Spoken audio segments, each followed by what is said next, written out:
दोस्तों, दूसरों के समस्याओं का आनंद लेना बंद कीजिए, अन्यथा भगवान आपको वही गिफ्ट कर देगा, क्योंकि भगवान वही तो गिफ्ट करते हैं जिसमें हमें आनंद आता है। एक समय की बात है, एक भक्त था जिसके जीवन में बहुत सारी समस्याएं चल रही होती है। वह समस्याएं कभी खत्म ही नहीं होती थी। कभी घर में कोई बीमार रहता था, कभी सैलरी नहीं बढ़ रही होती है, तो कभी जॉब में झगड़ा होता रहता था। उसे लगता था कि समस्याएं खत्म ही नहीं हो रही है, जबकि मैं इतना भगवान का नाम लेता हूँ, इतनी पूजा पाठ करता हूँ, जाप करता हूँ, फिर भी भगवान मेरे ही साथ बुरा क्यों करता है। उसके आसपास के लोग उसे कहते थे, मोटिवेट करते रहते थे कि तुम्हारा सब कुछ अच्छा होगा, यूँ तुम तो इतना भगवान की भक्ति करते रहते हो, तुम्हारा बुरा थोड़ी ना होगा। लेकिन उस भक्त को भगवान से एक दूरी सी होने लगी थी। उसे समझ में नहीं आ रहा था कि भगवान चाहते क्या है।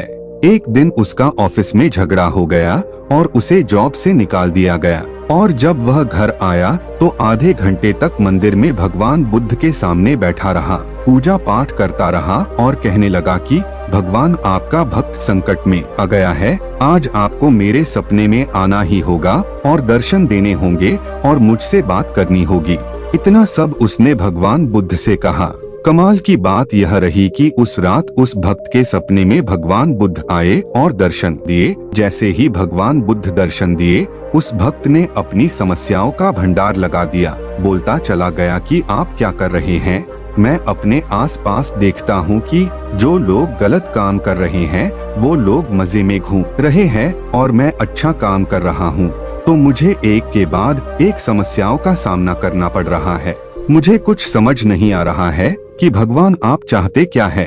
भगवान बुद्ध ने कहा, यह तो चक्र है, प्रकृति का नियम है, पृथ्वी का जो जीवन में घूमता रहता है, हानि लाभ तो सहना ही पड़ता है। उस भक्त ने कहा, मुझे नहीं पता, लेकिन मुझे इसका समाधान दीजिए। भक्त की बातें सुनकर भगवान बुद्ध मुस्कुराए और कहे, ठीक है, तुम्हें समाधान बताता हूँ। अब जहाँ भगवान बुद्ध भक्त को दर्शन दिए थे, उस दृश्य में एक बहुत ही बड़ा बरगद का पेड़ पीछे दिखाई दे रहा था। भगवान बुद्ध बोले कि तुम्हें यह पेड़ दिख रहा है? उसने बोला, हाँ दिख रहा है। भगवान बुद्ध बोले, तुम्हारी जितनी भी समस्याएं हैं उसे पर्ची में लिख कर जाओ और वहाँ बांध करके आ जाओ, फिर सभी समस्याएं गायब हो जाएंगी। भक्त यह सुनकर बहुत खुश हुआ।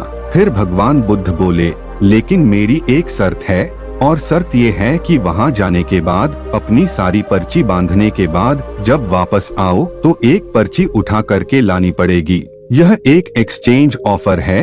भक्त ने कहा, ठीक है। भक्त ने अपनी सारी समस्याओं का पर्ची बनाया और उस पेड़ पर बांध दिया।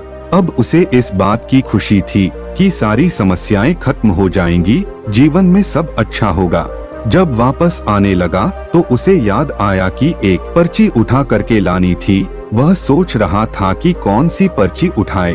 उसने सबसे छोटी पर्ची ढूंढी, लेकिन जैसे ही उसे लेकर चला, उसे लगा कहीं इसके अंदर कोई गंभीर बीमारी ना हो और मेरी जान ना चली जाए। उसने उस पर्ची को वापस छोड़ दिया और फिर दूसरी पर्ची उठाई।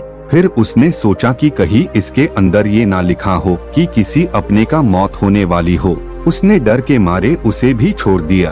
तीसरी पर्ची उठाया तो उसे डर लगा कि इसमें कहीं ऐसा ना लिखा हो कि मेरे करीबी को कोई बड़ी बीमारी ना हो जाए और पूरे जीवन परेशान रहे। फिर उसने उस पर्ची को भी छोड़ दिया। वह भक्त परेशान हो गया और बोला, भगवान, ये कौन सा ऑफर है? मुझे मेरी पर्ची वापस दे दो, मैं लेकर जाता हूँ और प्रॉब्लम्स को हैंडल करना सीखूंगा, उससे लड़ना सीखूंगा। मुझे आपका ये एक्सचेंज ऑफर नहीं चाहिए। भगवान बुद्ध मुस्कुराए और बोले, मैं तुम्हें यही बात तो समझाना चाहता था, देरी से सही, लेकिन तुम्हें समझ में तो आ गया। भक्त, जीवन में समस्याएं आएंगी, चुनौतियां आएंगी, लेकिन सवाल ये है कि क्या आप उनसे लड़ने के लिए तैयार है।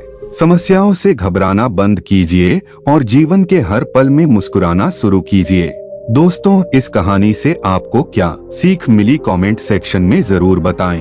और ऐसी ही मोटिवेशनल स्टोरी वीडियो देखने के लिए इस वीडियो को एक लाइक और चैनल को सब्सक्राइब जरूर से करें। नमो बुद्धाय।